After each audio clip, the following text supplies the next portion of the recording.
और इसी बीच इस वक्त की बड़ी खबर यह कि दिल्ली में बढ़ते वायु प्रदूषण को देखते हुए केजरीवाल सरकार ने एक बड़ा फैसला लिया है। दिल्ली में सोमवार से एक हफ्ते के लिए सभी स्कूल बंद कर दिए जाएंगे। कंस्ट्रक्शन एक्टिविटी को 14 नवंबर से 17 नवंबर तक के लिए बंद किया जाएगा।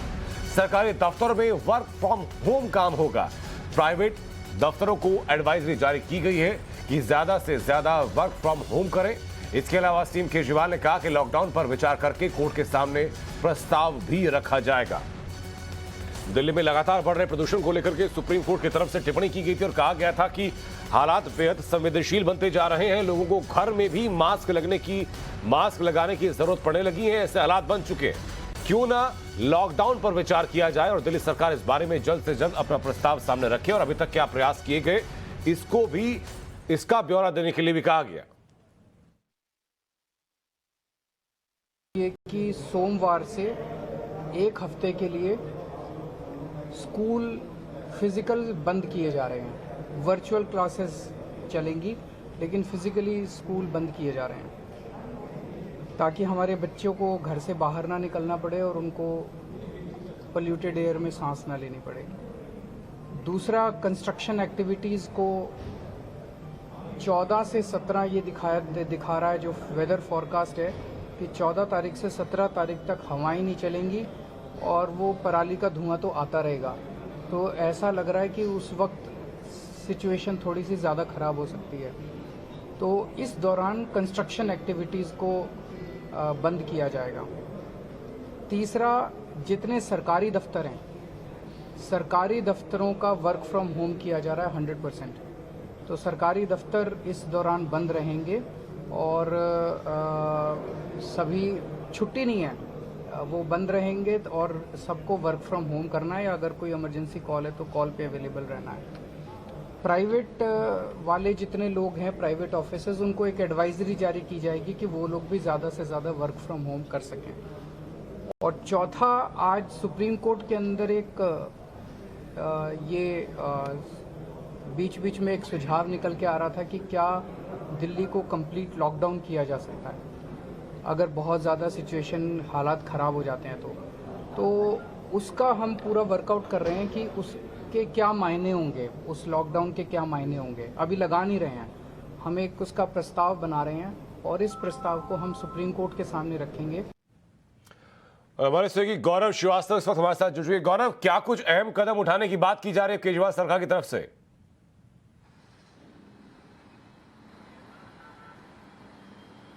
देखिए, अहम कदम जो जिनमें 4 महत्वपूर्ण कदम है, जो कि जिनमें से 3 तुरंत लागू होने जा रहे हैं।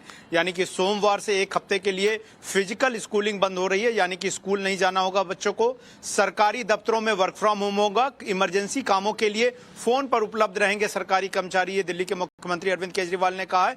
इसके अलावा जो कंस्ट्रक्शन वर्क है वो 14 से 17 नवंबर तक बंद होगा, क्योंकि हवाएं जो हैं उस दौरान कम चलेंगी, जिसकी वजह से पॉल्यूशन बढ़ सकता है। और इसके अलावा सबसे महत्वपूर्ण जो कि आज सुप्रीम कोर्ट ने प्रदूषण के पे सुनवाई करते हुए कहा था कि क्या लॉकडाउन लगाया जा सकता है, तो इस पे अरविंद केजरीवाल ने कहा कि ये बहुत एक्सट्रीम स्टेप होगा, क्योंकि आज तक कभी प्रदूषण की वजह से लॉकडाउन नहीं लगाया गया है। ऐसे में जितने भी इसमें स्टेक होल्डर्स हैं, चाहे वो सेंट्रल गवर्नमेंट है, केंद्र सरकार या तमाम एजेंसियां, उनसे बातचीत करके एक प्रपोजल बना के वो रखा जाएगा सुप्रीम कोर्ट के सामने। लेकिन मैं आपको एक चीज और बता दूं कि कुछ महत्वपूर्ण चीजें अरविंद केजरीवाल ने और बोली है। पहला ये कि 30 सितंबर के बाद से दिल्ली में प्रदूषण बढ़ना शुरू हुआ। दूसरा ये कि अरविंद केजरीवाल ने फिर से यह दोहराया है कि पराली की वजह से ही दिल्ली में प्रदूषण बढ़ रहा है और इसके लिए हम किसानों को दोष नहीं दे सकते हैं, क्योंकि ऐसा करने के लिए किसानों को मजबूर किया जाता है। क्योंकि आज सुप्रीम कोर्ट में सुनवाई के दौरान सुप्रीम कोर्ट के जजों ने साफ साफ कहा था कि बार बार किसानों को आप निशाने पे नहीं ले सकते पराली जाने, क्योंकि तमाम और वजह है। इसके अलावा भी अन्य प्रदूषण के कारक हैं जो कि हवा को खराब करते हैं, हवा को प्रदूषित करते हैं। ऐसे में आज उसको लेकर दिल्ली के मुख्यमंत्री ने बात जरूर दोहराई पराली वाली, लेकिन उन्होंने इसमें भी ये भी जोड़ा कि जो बाकी सरकारें हैं जहां पर पराली जलाई जाती है वो किसानों को मजबूर करती हैं इस तरह की पराली को जलाने के लिए खुलेआम, और इस वजह से प्रदूषण बढ़ रहा है। लेकिन इसमें और समझने वाली चीज ये है कि बस अभी आज जो है अभी थोड़ी देर में ही, क्योंकि आज ग्रैब की एक मीटिंग हुई थी। ग्रैब जो है एक बहुत महत्वपूर्ण चीज है, ग्रेडेड रिस्पॉन्स एक्शन प्लान, उसका भी जो फाइनल ऑर्डर है वो थोड़ी देर में आ जाएगा और वो ऑर्डर संभवतः दिल्ली एनसीआर दोनों के लिए लागू होगा। तो हो सकता है कि कुछ और कदम जो हैं वो सीपीसीबी और एयर क्वालिटी कमीशन मैनेजमेंट है, ये तमाम जो लोग मिलकर जिन्होंने आज बैठक की, सब कमेटी ग्रैब की, वो भी कुछ अहम कदम उठा सकते हैं। तो कुल मिलाकर सुप्रीम कोर्ट के तल्ख टिप्पणी के बाद जो है वो दिल्ली सरकार के साथ साथ तमाम सेंट्रल एजेंसीज भी वो काफी ज्यादा एक्टिव दिखाई दे रही हैं, क्योंकि सुप्रीम कोर्ट ने साफ कहा है कि आप 2 से 3 दिन के अंदर कम से कम राजधानी दिल्ली के अंदर जो है वो एयर क्वालिटी इंडेक्स को सुधारिए, यानी कि हवा की गुणवत्ता को सुधारिए, हवा को सांस लेने लायक बनाइए। दूसरा ये कि सुप्रीम कोर्ट ने यह भी कहा था कि आपने स्कूल खोल दिए, सब कुछ खुल चुका है, छोटे छोटे बच्चे जो हैं वो सुबह 7 बजे उठकर स्कूल जा रहे हैं और वो इसी प्रदूषित हवा में सांस लेने को मजबूर हो रहे हैं। इसी वजह से जब दिल्ली सरकार ने आज बैठक की, जिसमें मंत्री गोपाल राय, मंत्री सत्येंद्र जैन और उसके अलावा चीफ सेक्रेटरी विजय देव थे, सबसे पहला फैसला यही लिया गया कि सबसे पहले फिजिकल स्कूलिंग, यानी कि जो बच्चे जिन्होंने स्कूल जाना शुरू किया था हाल ही में कोविड के बाद, अब उन्हें 1 हफ्ते के लिए स्कूल नहीं जाना होगा। इस दौरान वो पढ़ाई किस तरीके से करेंगे ये शिक्षा विभाग इस बारे में देखेगा, लेकिन ये जो फैसले लगे हैं फौरी तौर पर, इससे उम्मीद की जानी चाहिए कि दिल्ली में संभवतः वायु प्रदूषण कम होगा। लेकिन गौरव, एक आंकड़ा यह भी कहता है कि पराली के चलते जो प्रदूषण हुआ वो कुल प्रदूषण का महज 25 से 26% के बीच है। उसके अलावा 74 से 75% प्रदूषण है, उसको मेन फोकस पे रखना होगा फिलहाल। क्या ये जो उपाय अपनाया जा रहा है इसमें कि स्कूलों को बंद रखना है, सरकारी दफ्तरों को बंद रखना है, कंस्ट्रक्शन साइट्स को फिलहाल बंद रखना है, कारगर हो पाएंगे उस 75% प्रदूषण को कम करने में?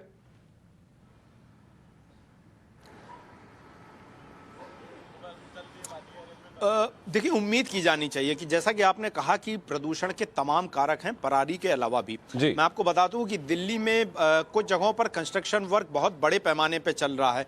तमाम ऐसे प्रोजेक्ट्स हैं, चाहे वो केंद्र सरकार के हैं या राज्य सरकार के हैं, इसके अलावा तमाम जो लोग कंस्ट्रक्शन करते हैं, बिल्डिंग बनाते हैं, उनका काम जो है बहुत तेजी से चल रहा है। उनसे जाहिर तौर पर डस्ट पोल्यूशन होता है। दूसरा एक बड़ा कारण है गाड़ियों से होने वाला प्रदूषण। गाड़ियों से भी 2 तरह का प्रदूषण होता है, गाड़ियों से निकलने वाले धुएं से प्रदूषण होता है। दूसरा, जब गाड़ियां सड़क पर चलती हैं तो टायर और सड़क के रगड़ने से भी एक जो है धूल पैदा होती है, प्रदूषण पैदा होता है। तो उम्मीद की जानी चाहिए कि जब सरकारी कर्मचारी 1 हफ्ते घर से काम करेंगे और स्कूल बंद होंगे तो स्कूल छोड़ने के लिए जो गाड़ियां इस्तेमाल होती हैं, दूसरा सरकारी कर्मचारियों के आने जाने के लिए जो गाड़ियां इस्तेमाल होती हैं, उससे कुछ एक फर्क पड़ेगा, क्योंकि ऑड इवन जैसा कोई भी कदम अभी फिलहाल दिल्ली सरकार ने उठाने की बात नहीं की गई है। तो उम्मीद की जानी चाहिए कि एक कंस्ट्रक्शन से उठने वाला धूल जो कि वायुमंडल में प्रदूषण करता है, धुंध पैदा करता है, और दूसरा लोगों के आने जाने से गाड़ियों से होने वाले प्रदूषण के साथ साथ अगर पराली को लेकर भी कोई सख्त रवैया अपनाया जाता है, सीपीसीबी और बाकी